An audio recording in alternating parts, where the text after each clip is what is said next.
Assalamualaikum, sahabat Langkah Kisah.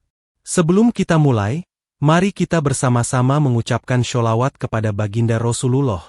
Semoga dengan itu hati kita semakin tenang dan penuh berkah. Allahumma sholli ala Muhammad wa ala ali Muhammad. Malam di kawasan Kaliurang begitu sunyi, hanya suara jangkrik yang memecah keheningan. Profesor Widodo, seorang dosen senior UGM yang telah pensiun 5 tahun lalu, baru saja menutup buku di ruang kerjanya. Namun langkahnya terhenti saat matanya menangkap sebuah amplop kecoklatan yang terselip di bawah pintu.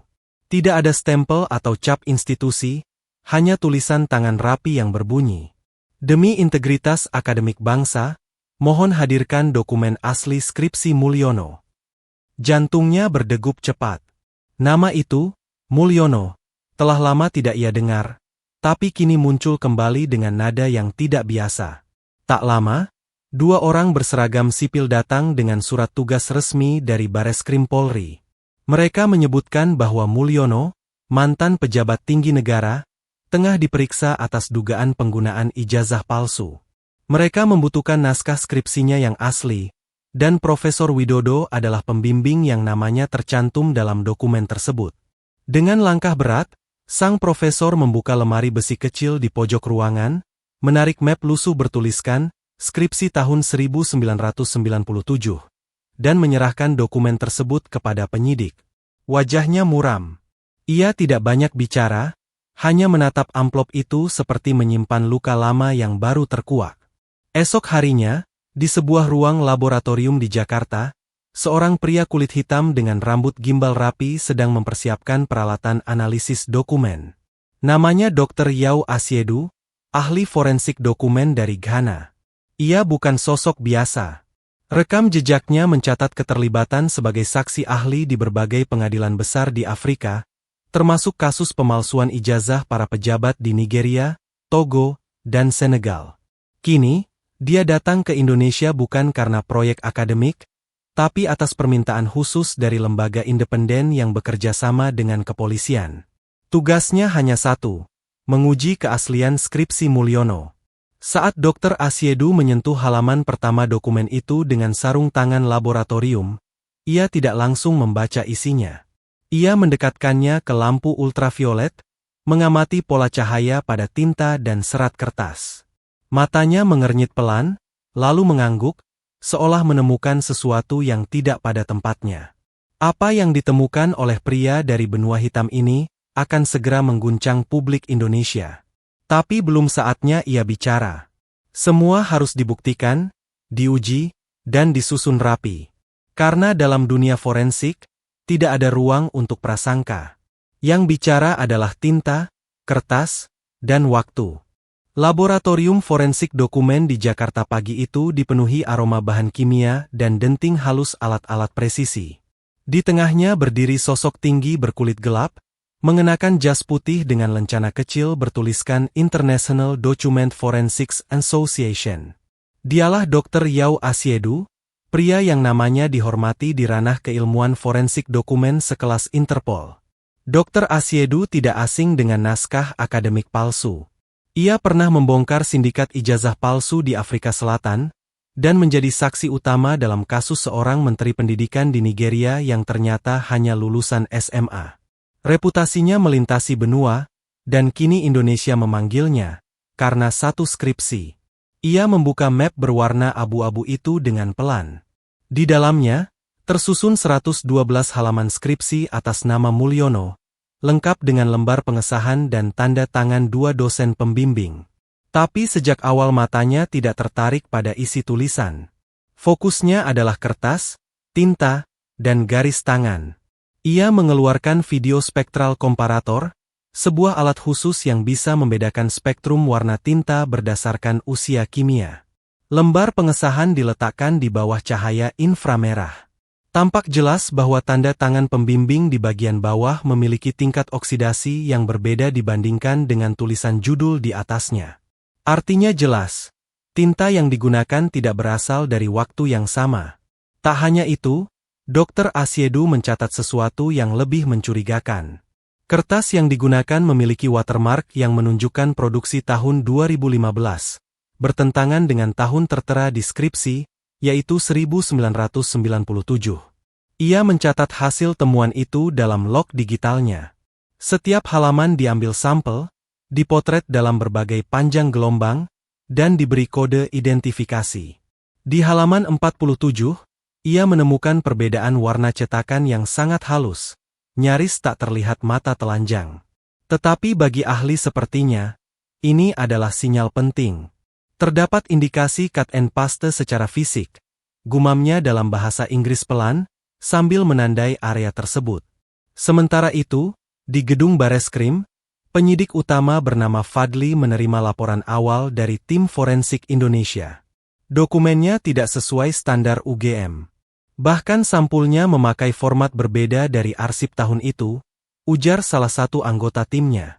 Tapi Fadli tahu, untuk kasus sebesar ini, mereka butuh lebih dari sekadar opini. Butuh fakta laboratorium yang tidak terbantahkan. Oleh karena itu, ia menunggu laporan resmi dari Dr. Asiedu, yang dijadwalkan akan disampaikan secara terbuka dalam Forum Akademik Nasional di Jakarta minggu depan. Hari mulai berganti. Di laboratorium, Dr. Asiedu menatap foto digital pembesaran tanda tangan pembimbing. Ia memasukkannya ke dalam perangkat lunak pembanding grafologi. Setelah proses analisa selesai, hasilnya hanya satu kalimat. Inconsistent with authentic writing samples. Possible forgery. Dr. Asiedu menegakkan badan. Tangannya mengepal pelan. Saya pernah lihat pemalsuan lebih canggih dari ini. Tapi kasus ini istimewa. Karena yang dipalsukan, bukan hanya skripsi, tapi kepercayaan publik pada lembaga pendidikan. Dan semua ini baru permulaan. Langit Jakarta tampak kelabu saat kendaraan taktis Bareskrim berhenti di depan Fakultas Ilmu Sosial dan Politik UGM. Beberapa orang berpakaian formal turun dari mobil dengan wajah serius. Mereka tidak datang untuk seminar, bukan pula kunjungan akademik biasa. Mereka membawa surat resmi untuk mengklarifikasi keterlibatan internal kampus atas dugaan pemalsuan skripsi yang melibatkan nama besar Mulyono. Di dalam ruangan dekanat, suasana menegang. Profesor Widodo duduk paling ujung, diam dengan tatapan kosong. Ia telah membuka lemari lama di rumahnya, membawa berkas skripsi Mulyono yang selama ini tak pernah disentuh sejak ia pensiun. Tapi kini, naskah itu menjadi pusat perhatian nasional. Profesor, apakah Bapak yakin ini skripsi asli dari mahasiswa yang Bapak bimbing tahun 1997? Tanya salah satu penyidik dengan nada hati-hati. Profesor Widodo menghela napas panjang. Saat itu saya banyak menangani bimbingan. Tapi Mulyono, saya tidak ingat pernah menguji sidangnya. Dan ini, katanya sambil menunjuk tanda tangan di lembar pengesahan. Saya tidak yakin itu tulisan tangan saya. Kepala bagian arsip UGM pun dipanggil. Mereka membuka data sidang skripsi tahun 1997. Setelah hampir 1 jam menelusuri berkas, mereka menemukan sesuatu yang mengganjal. Nama Mulyono memang tercatat, tapi tanpa tanggal sidang, tanpa penguji, dan tanpa catatan revisi. Ini aneh. Biasanya setidaknya ada catatan seminar proposal atau berita acara ujian akhir, ujar staf arsip. Tapi ini kosong. Sementara itu di Jakarta, Dr. Yau Asiedu telah merampungkan laporan sementaranya. Ia tidak menunggu banyak waktu. Ia tahu kasus ini menyangkut publik. Maka ia memutuskan untuk membawa temuannya dalam forum ilmiah terbuka, yang digagas mendadak oleh Asosiasi Keilmuan Dokumentasi dan Forensik Nasional. Undangan forum disebar secara online. Temanya jelas dan memancing rasa penasaran. Autentifikasi dokumen akademik. Studi kasus skripsi anomali dari UGM. 3 hari kemudian, aula besar di Jakarta penuh sesak. Wartawan, dosen, mahasiswa, dan aktivis pendidikan hadir dengan penasaran. Di panggung utama, Dr. Asiedu berdiri dengan tenang. Slide presentasi di belakangnya hanya menampilkan satu kalimat. Tinta menyimpan waktu. Kertas menyimpan jejak. Ia mulai bicara dengan tenang, tapi jelas. Dalam bahasa Indonesia yang masih terbata-bata namun cukup dipahami, ia memaparkan temuannya. Tinta pada halaman tanda tangan tidak seumur dengan tinta pada halaman isi. Usia tinta berbeda 18 tahun. Kertas memiliki watermark pabrik tahun 2015, bukan 1997. Sidik tulis digital menunjukkan tanda tangan dipalsukan, bukan ditulis manual. Ruangan mendadak hening. Tidak ada tepuk tangan. Tidak ada suara sumbang. Hanya wajah-wajah terdiam, beberapa bahkan menunduk. Di luar gedung, lini massa media sosial meledak. Potongan video forum itu viral. Tagar skripsi Mulyono langsung meroket ke posisi teratas. Semua orang kini tahu, bukan lagi soal tuduhan, tapi bukti. Dan itu baru permulaan badai yang lebih besar. Hujan deras mengguyur kawasan Cikini malam itu, tapi ruang redaksi sebuah media nasional justru semakin panas. Editor senior menatap layar dengan raut cemas. Ini bukan berita biasa. Ini ledakan, gumamnya, sambil menunjuk laporan utama yang baru saja diterima. Hasil forensik lengkap dari Dr. Yao Asiedu. Sementara itu di studio TV nasional, tayangan ulang forum akademik itu diputar berkali-kali. Setiap analisa, setiap grafis tentang perbedaan tinta dan kertas, ditampilkan dalam gerak lambat. Pembawa acara tak henti menegaskan.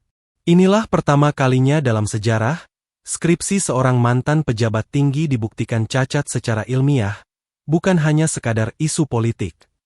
Kembali ke Jogja, Profesor Widodo tidak bisa tidur. Tangannya menggigil saat memegang kopi pagi itu. Ia akhirnya memutuskan untuk membuka kembali buku agenda lamanya. Catatan pribadi yang mencatat nama-nama mahasiswa yang ia bimbing. Halaman demi halaman dibolak-balik, dan benar saja, tidak ada nama Mulyono di daftar bimbingan tahun 1997. Hanya ada nama-nama lain, lengkap dengan tanggal pertemuan dan catatan konsultasi. Tapi Mulyono tidak pernah muncul. Berarti bukan hanya tanda tanganku yang dipalsukan, desahnya. Tapi seluruh ingatan kolektif akademik tentang dia, diciptakan.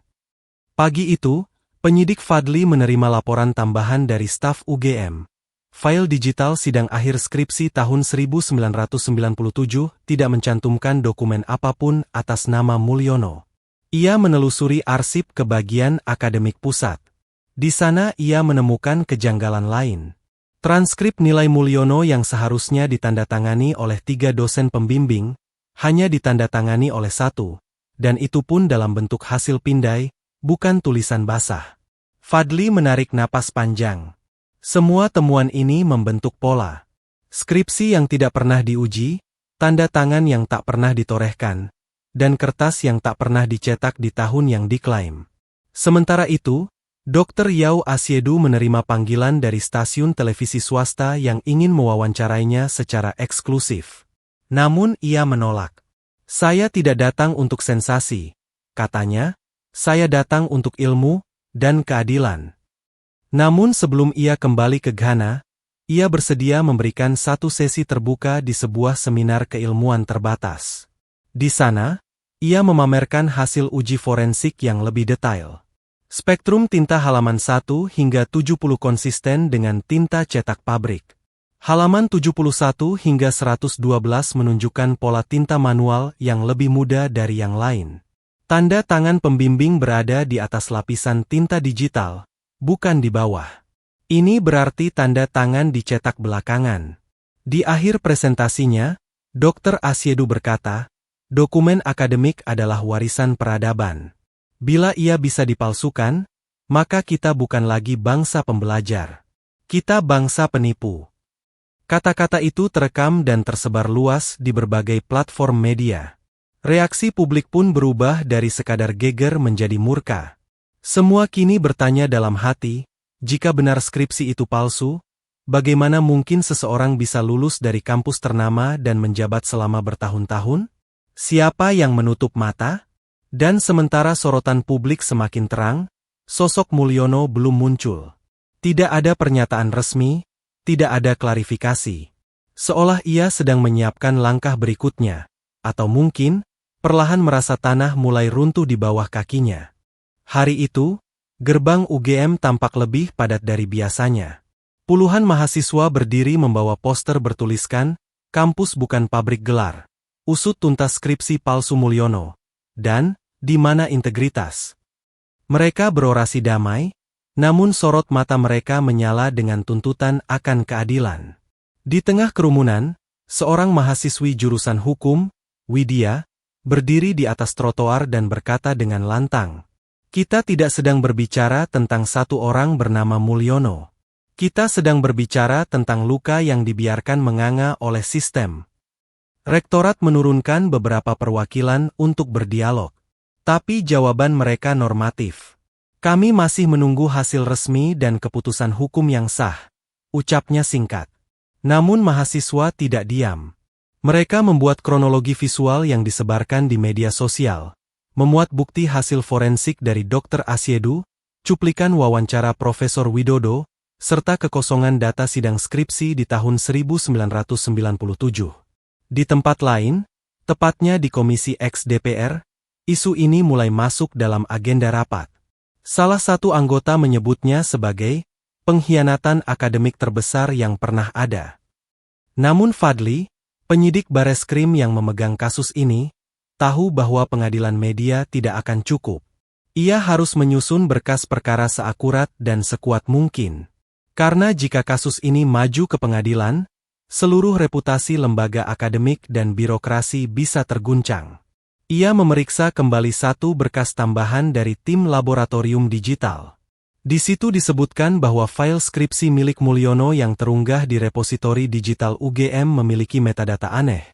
Dibuat menggunakan perangkat lunak versi 2019, bukan dokumen hasil pindai arsip lama. "Kita punya pola pemalsuan yang bukan hanya fisik, tapi juga digital," gumam Fadli. Ia segera menghubungi tim Cibercrime untuk menelusuri asal-usul file digital tersebut. Malam itu, di sebuah podcast independen bertema pendidikan, seorang narasumber mengejutkan publik. "Saya pernah menjadi asisten dosen pada era itu. Dan saya tidak pernah melihat Mulyono ikut seminar proposal ataupun ujian skripsi. Bahkan wajahnya asing bagi kami." Pernyataan itu terekam jelas dan dalam waktu beberapa jam, meledak di platform video. Semua media mulai menggunakan istilah baru, mahasiswa hantu. Sementara itu, Dr. Yao Asiedu telah kembali ke Ghana, tapi sebelum naik ke pesawat, ia menulis satu kalimat pendek yang ia unggah di laman resminya. "Satu naskah palsu bisa membuat sejarah sebuah bangsa goyah. Tapi satu kebenaran yang diungkap, bisa membangunnya kembali." Di Jogja, Profesor Widodo menutup buku agendanya. Untuk pertama kalinya dalam bertahun-tahun, ia mengirim email kepada rektor baru. Isinya hanya satu permintaan. "Izinkan saya bicara di depan senat terbuka. Saya tidak ingin membawa kebohongan ini ke liang kubur." Gelombang protes di kampus tak lagi bisa diredam. UGM kini berada di tengah badai, dan semua mata menatap ke satu arah. Ke ruang di mana skripsi Mulyono dulu diluluskan tanpa jejak.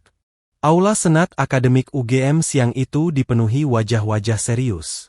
Mahasiswa, dosen, alumni, dan media memenuhi setiap kursi. Di panggung utama, berdiri seorang lelaki tua dengan rambut memutih dan tangan bergetar memegang mikrofon. Dialah Profesor Widodo, mantan pembimbing skripsi Mulyono. Setidaknya, begitulah yang tertulis di naskah yang kini dianggap memalsukan sejarah kampus. Ia memandang ke seluruh ruangan. Sejenak, suasana hening. Lalu ia berbicara dengan suara yang dalam dan lirih. "Saya berdiri di sini bukan untuk membela diri.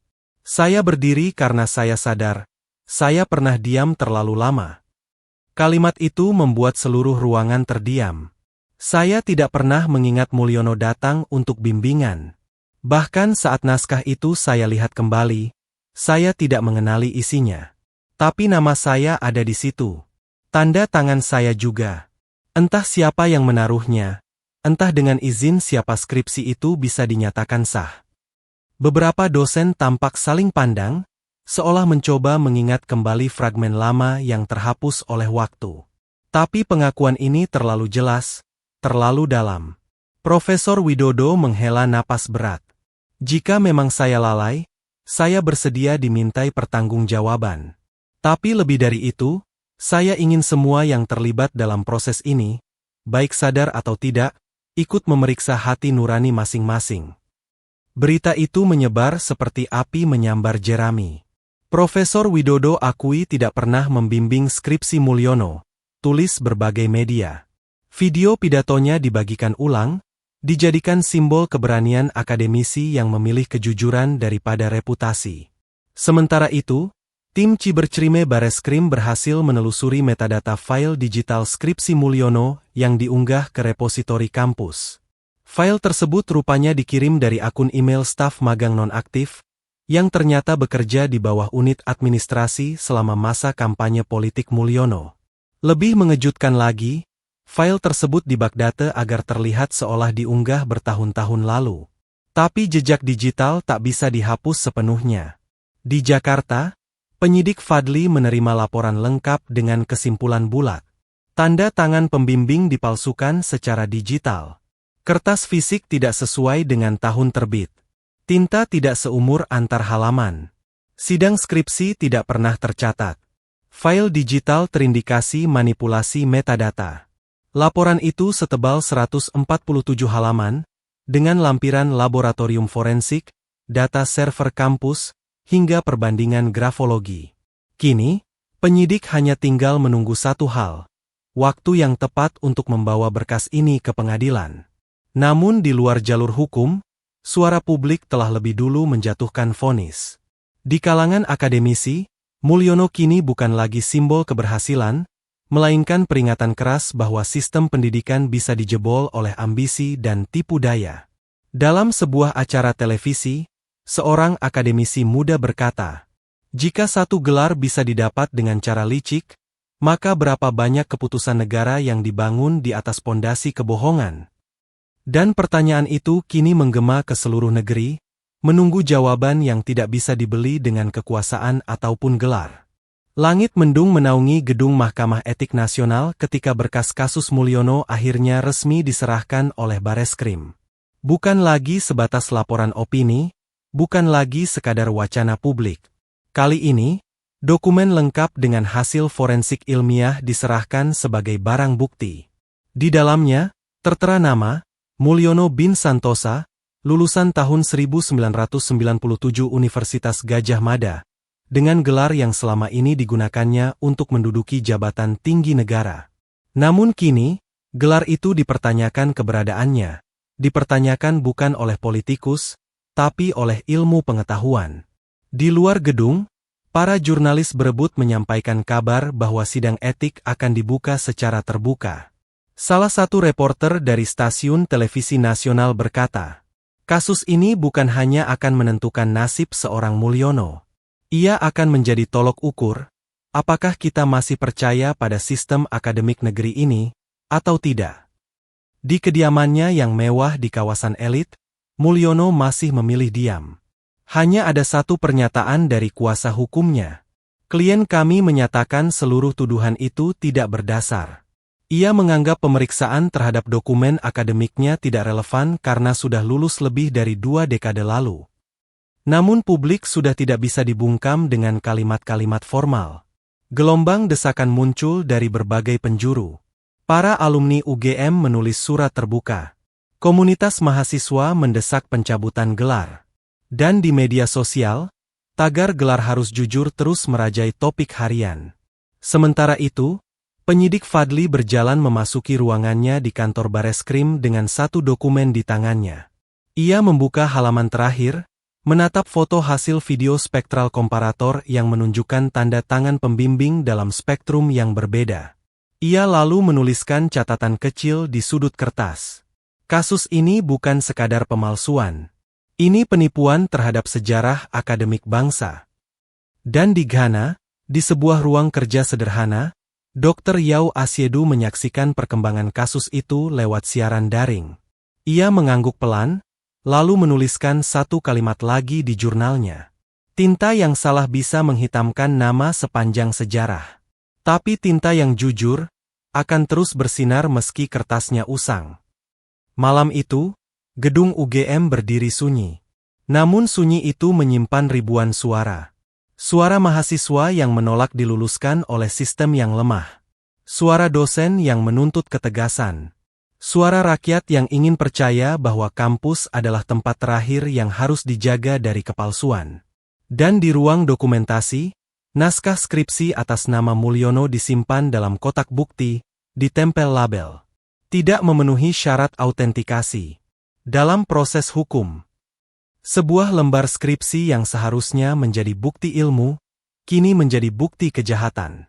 Dan tinta yang dulu dibubuhkan dengan maksud menipu, kini menghitam selamanya dalam sejarah bangsa.